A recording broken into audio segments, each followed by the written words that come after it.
से टकराएगा, SOS international, SOS international.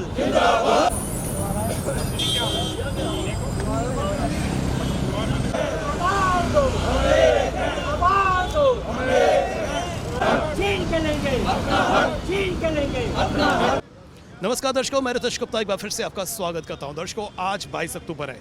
जी आज का दिन जो है काला दिवस के रूप में मनाया जाता है। आज के दिन जो है कबालियों ने मुजफ्फराबाद में जो है हमला किया था, वहां पर कत्लेआम किए गए थे। वहां से जो रिफ्यूजी आज यहाँ पर भटक रहे हैं, जो कैंप्स में रह रहे हैं, जो जम्मू कश्मीर के अलावा भारत देश के विभिन्न हिस्सों में रह रहे हैं, वो आज भी संघर्ष कर रहे हैं। जी हाँ, उनको वहाँ से भगाया गया था और ठीक एक महीने के बाद मीरपुर में भी हमला हुआ था और उसके बाद POK में कितने स्थानों पर जो है इन द्वारा हमला किया गया था। और आज रिफ्यूजी हम देख रहे हैं दर बदर की ठोकरें खा रहे हैं। आज 22 अक्टूबर है। आज के दिन जो है वो यहाँ पर प्रदर्शन भी कर रहे हैं, अपनी मांगों को लेकर जो है सरकार के सामने एक गुहार भी लगा रहे हैं। आइए जाने का प्रयास करते हैं कि रिफ्यूजी क्या कहना चाहते हैं। आज 22 अक्टूबर है, यानी कि काला दिवस। जी हाँ, इस दिन को काला दिवस क्यों मनाते हैं? हम पाकिस्तान POK के हम रिफ्यूजी हैं। 22 अक्टूबर को 1947 को हमारे इलाके में मुजफ्फराबाद, कोटली, मीरपुर और तहसील बाग में कबालियों ने, जो कि असल में पाकिस्तान की फ़ौज थी, उस भेष में हमारे पे हमला किया और हमारे कम से कम 30-40 हज़ार हमारी जो वहाँ के हिंदू और सिख थे, उन भाइयों का कत्लेआम हुआ। हमारी औरतों के साथ बेइज्जती की गई, उनकी इज़्ज़त के साथ खिलवाड़ किया गया और हमने उनका बड़ी बहादुरी से उनका मुकाबला किया और 6 दिन हम उनके साथ उनका मुकाबला करते रहे और हम वहाँ से उजड़ के हमें जम्मू में कैंपों में बसाया गया। आज की डेट में 37 कैंप्स हैं जम्मू में, जहाँ पे हमारे रेफ्यूजीज़ जो हैं POK के वहाँ पे रहते हैं। और 47 साल से हमारे साथ एक बड़ा ही सौतेला व्यवहार किया गया।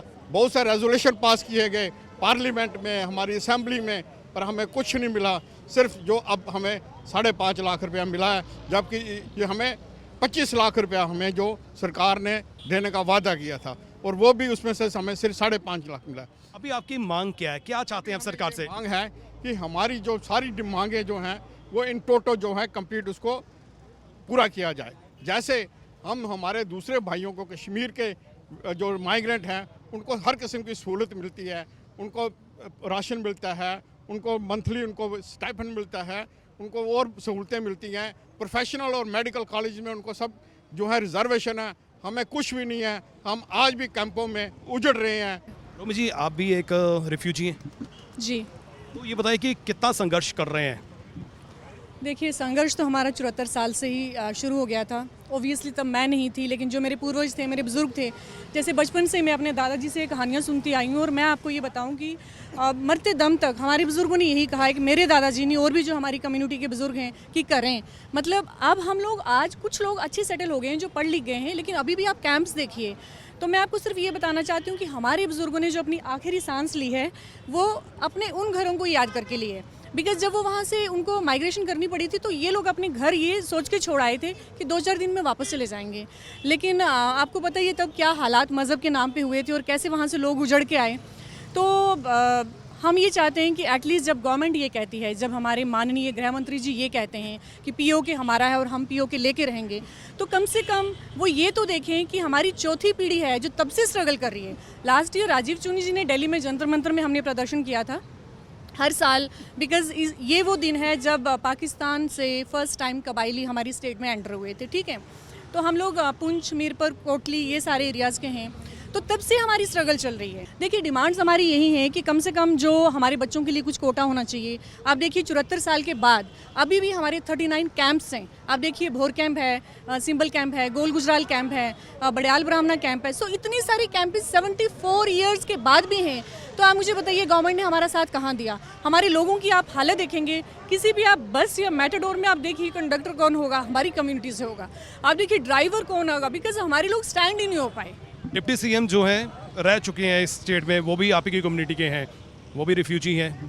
कविंदर गुप्ता जी की मैं बात कर रहा हूँ। बल्कि हम ये भी कह सकते हैं कि कुछ को मुकाम भी हासिल हुआ है। देखिए, आप डिप्टी सीएम की बात कर रहे हैं, मैं तो प्राइम मिनिस्टर की बात करूंगी। मनमोहन जी वहाँ से थे, लेकिन किसी ने कुछ नहीं किया, किसी ने कुछ नहीं किया।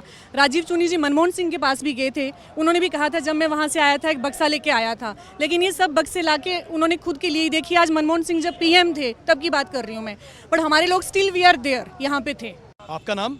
मेरा नाम वी के दत्ता। दत्ता साहब, आपसे भी ये जानना चाहेंगे कि रिफ्यूजी क्या आज भी संघर्ष कर रहे हैं? रिफ्यूजी 70 सालों से संघर्ष करी जा रहे हैं और भारत सरकार अभी तक टस से मस नहीं हुई।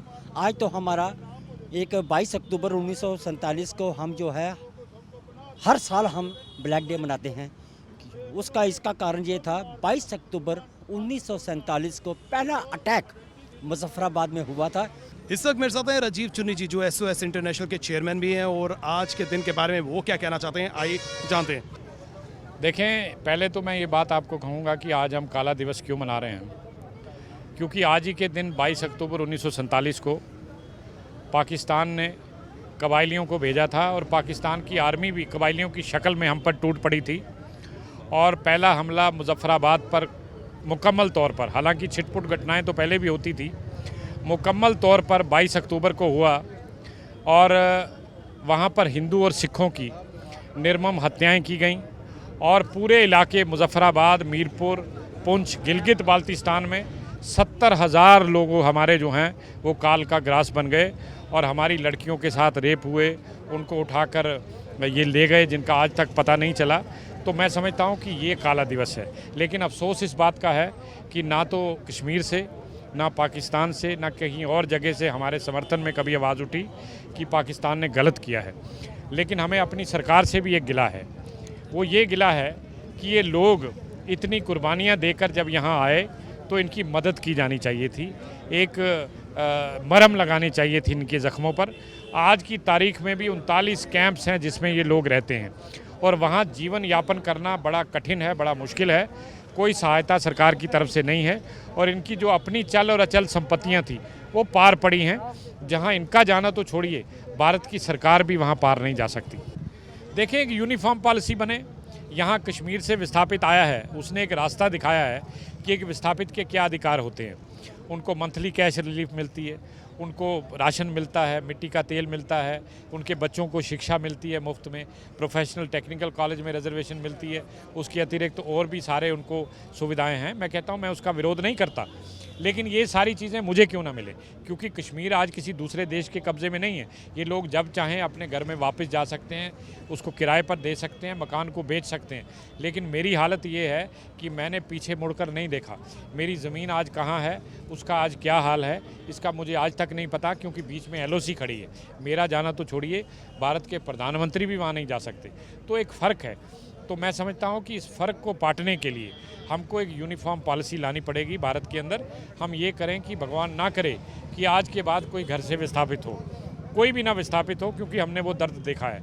लेकिन अगर कोई विस्थापित होता है तो उसके साथ बराबरी का सलूक होना चाहिए, गैर बराबरी का नहीं होना चाहिए कि गोरा खाएगा और काला भूखा मरेगा, ये नहीं चलेगा। जी हाँ दर्शकों, ये है राजीव चुन्नी जी, जिन्होंने विस्थापितों का दर्द जो है वो बांटने का प्रयास किया। उन्होंने बताया कि कितनी जद्दोजहद जो है उन्हें करनी पड़ी है और कितना दुख जो है वो सह रहे।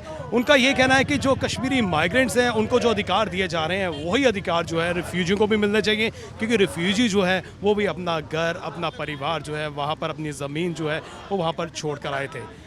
हम उम्मीद करेंगे और अपील करेंगे हमारी गवर्नमेंट से कि इनके दर्द को समझे और इनकी जो जायज़ मांगे उनको जल्द से जल्द पूरा करने का प्रयास किया जाए। हमारी पूरी टीम को दीजिए इजाज़त, फिर मिलेंगे, नमस्कार।